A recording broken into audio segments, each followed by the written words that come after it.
जय झूलेलाल। मुंहिंजे चैनल सिंध समाज में तव्हां सभिनि जो स्वागत आहे।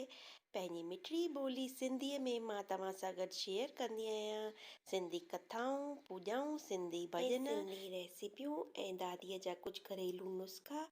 अॼु मां तव्हांखे वठी आई आहियां लाल साईंअ जे मंदिर में, जेको कि असांजे पुष्कर तीर्थ ते ठहियल आहे।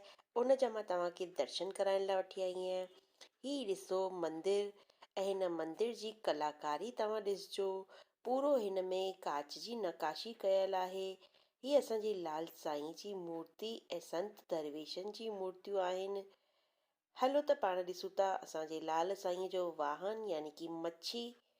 इहे सभु असांजे सिंधी दरवेशनि जी मूर्तियूं आहिनि। ॾिसो केतिरा सारा असांजा सिंधी दरवेश आहिनि, सिंधी संत आहिनि।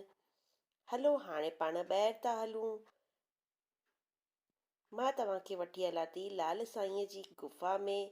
उन गुफ़ा में तव्हांखे लाल साईं पाणीअ में वेठल ॾिसजंदा, लेकिन हींअर पाणी न आहे, छाकाणि त असां जंहिं महिल आयासीं ओॾी महिल को मेलो वेलो न आहे। ही ॾिसो साईं लाल जी केॾी सुठी सुहिणी मूरत आहे। हलो पाण वापसि ॿाहिरि था हलूं। मां वापसि मथे अची वई आहियां ऐं हीअ ॾिसो असांजा लाल साईं घोड़े ते विराजित आहिनि। हीअ असांजी लाल जी मूर्ति, जंहिंखे कि ब्रह्मा विष्णु ऐं महेश टई दर्शन पिया ॾियनि। उन्हनि जे अवतार जे रूप में असांजा लाल साईं मञिया वेंदा आहिनि। त इहो आहे असांजे पुष्कर तीर्थ जो लाल साईंअ जो मंदिर। हाणे मां तव्हांखे पुष्कर घाट जा दर्शन थी करायां। ही ॾिसो मां तव्हांखे परियां खां ॾेखारियां पई, ही असांजे पुष्कर ते लाल साईंअ जो घाट ठहियल आहे, यानी असांजे सिंधी समाज जो अलॻि सां घाट ठहियल आहे। केॾो त सुहिणो ऐं साफ़ सुथरो असांजे पुष्कर तीर्थ जो घाट जो नज़ारो आहे।